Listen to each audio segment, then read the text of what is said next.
안녕하세요. 인생 뭐 있나요? 김영자입니다. 제가 여러분께 들려드릴 이야기는요, 평생을 시장에서 살아온 이 김영자 할머니의 70년 인생에서 가장 혹독했던 겨울에 대한 이야기입니다. 사랑이라는 이름으로 제게 다가왔던 거대한 폭풍, 그 폭풍 속에서 어떻게 제 삶의 닻을 다시 내렸는지 그 이야기를 지금부터 시작할까 합니다. 제 평생은 가위와 재봉틀 그리고 손때 묻은 저울과 함께였습니다. 제 청춘과 맞바꾼 돈을 한 푼 두 푼 모아 이 집을 마련했을 때 저는 이 집이 제 인생의 가장 튼튼한 뿌리가 될 것이라고 믿었죠. 아들 태호가 결혼하고 손주 철이가 태어났을 때 저는 이 집의 지붕 아래서 영원히 행복할 줄 알았습니다. 그런데 그 평화는 한 통의 전화로 산산조각 났습니다. 아들한테서 걸려온 전화. 며느리 영희가 양팔이 부러지는 큰 사고를 당했다는 소식이었죠. 병원으로 달려간 저는 팔에 시퍼런 깁스를 한 채 힘없이 울고 있는 며느리를 보며 마음이 찢어지는 것 같았습니다. 그날부터 저는 며느리의 수발을 들기 시작했습니다. 식사 수발부터 화장실까지 저는 한평생 느껴본 적 없는 굴욕감을 감수해야 했죠. 하지만 가족이니까, 며느리니까 하는 생각으로 모든 것을 참았습니다. 하지만 며칠 뒤 제 손주 철이의 작은 속삭임은 제 모든 믿음을 산산이 부숴버렸습니다. 할머니, 엄마 아픈 거 다 뻥이에요. 아이의 맑은 눈은 거짓을 말하고 있지 않았습니다. 그 순간 제 심장은 차갑게 식다 못해 얼어붙는 것 같았죠. 며느리의 팔이 부러졌다는 것은 거짓말이었고 저를 속여 집을 담보로 돈을 빌리려는 추악한 사기극의 서막이었던 겁니다. 제 마음은 갈기갈기 찢어졌습니다. 평생을 믿고 사랑했던 아들마저 이 거짓 연극의 공범이라는 사실에 저는 이성을 잃을 뻔했습니다. 하지만 저는 시장 바닥에서 산전수전 다 겪은 김영자입니다. 저는 눈물을 닦고 복수를 다짐했습니다. 감정에 휩쓸려 날뛰는 대신 차가운 머리로 이 상황을 끝낼 확실한 방법을 찾기로 했습니다. 저는 시장에 간다고 거짓말을 하고는 용산 전자상가로 향했습니다. 70 먹은 노파가 난생 처음 가본 그곳에서 저는 초소형 녹음기와 감시 카메라를 손에 넣었죠. 제 손에 들린 작은 기계들은 복수를 위해 벼려낸 날카로운 칼날처럼 느껴졌습니다. 집으로 돌아온 저는 며칠 동안 그들을 관찰했습니다. 그리고 나흘째 밤 마침내 결정적인 순간이 찾아왔습니다. 아들이 회식으로 늦는 날이었죠. 제 방 침대에 누워 스마트폰 화면으로 거실을 비추는 영상을 지켜봤습니다. 자정이 넘자 며느리 영희가 고양이처럼 살금살금 안방에서 걸어 나왔죠. 저는 숨을 죽였습니다. 화면 속에서 며느리는 너무나도 자연스럽게 양팔의 깁스를 풀고는 아, 시원하다.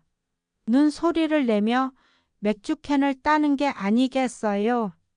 저는 떨리는 손으로 화면 녹화 버튼을 눌렀습니다. 이것은 더 이상 의심이 아니었습니다. 명백한 증거였죠.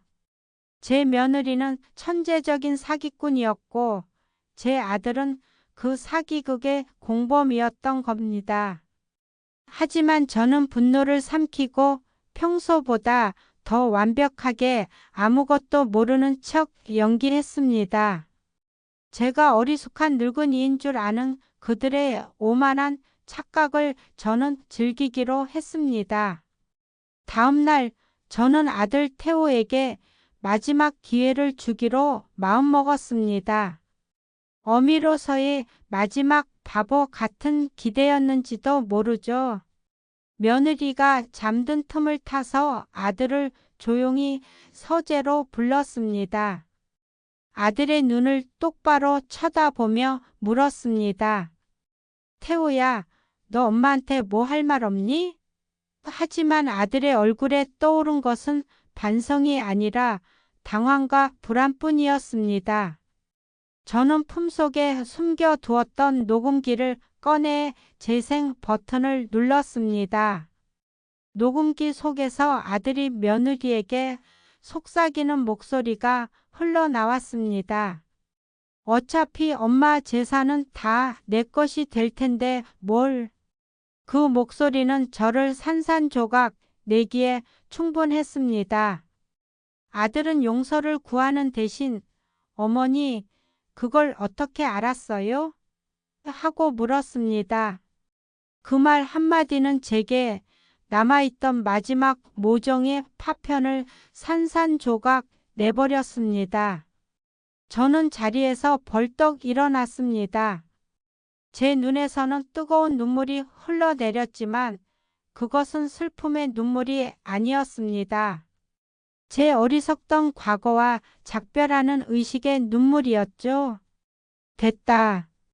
너의 말 잘 알아들었다. 이제 너와 나 사이에 남은 모자의 연은 이것으로 끝이다.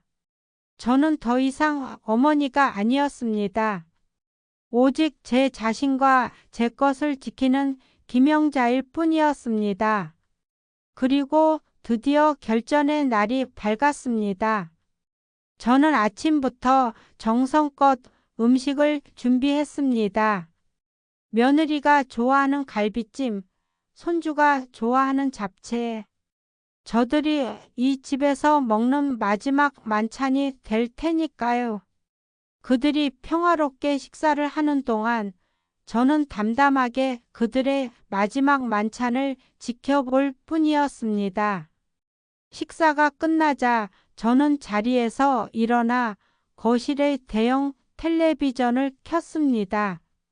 그리고 스마트폰과 연결해 며칠 전밤 제가 찍었던 영상을 재생했죠. 영상 속에서 며느리 영희가 깁스를 풀고 맥주를 마시는 모습이 나타나자 아들과 며느리의 얼굴은 잿빛으로 변해갔습니다. 식탁의 공기는 순식간에 얼어붙었죠. 영상 재생이 끝나자 저는 테이블 위로 녹음기와 대출 부결 안내문 그리고 제가 친구와 함께 준비한 진짜처럼 보이도록 만든 가짜 집 매매 계약서를 차례로 펼쳐 놓았습니다. 이것들은 너희가 내게 저지른 모든 죄를 증명하는 증거물이다.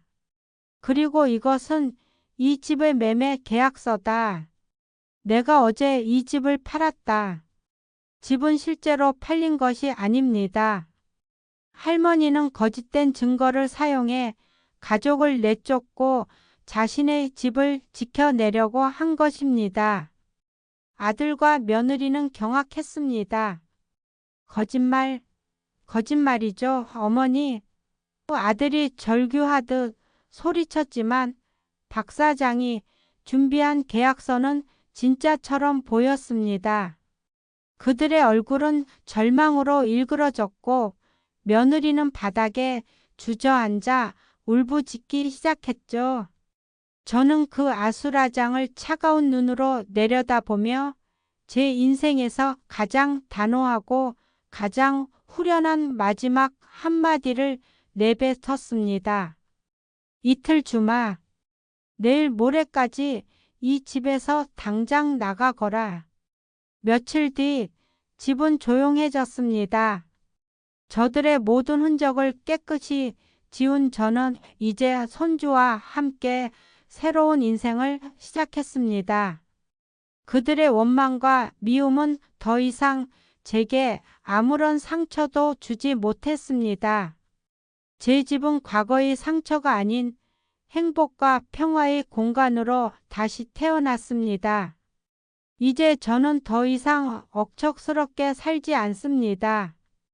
해가 뜨면 손주와 함께 정원을 거닐고 해가 지면 따뜻한 차 한 잔을 마시며 책을 읽습니다.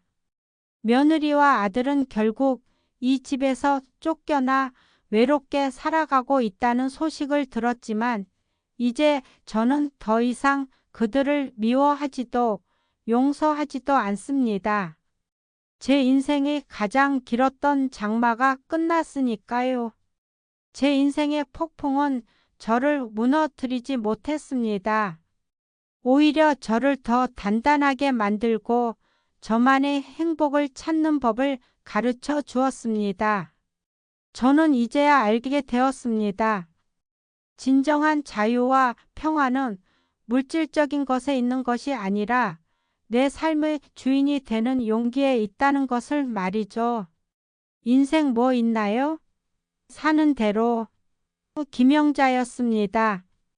여러분의 삶에도 폭풍이 불어온다면 부디 그 폭풍 속에서 여러분만의 용기를 찾으시길 바랍니다. 감사합니다.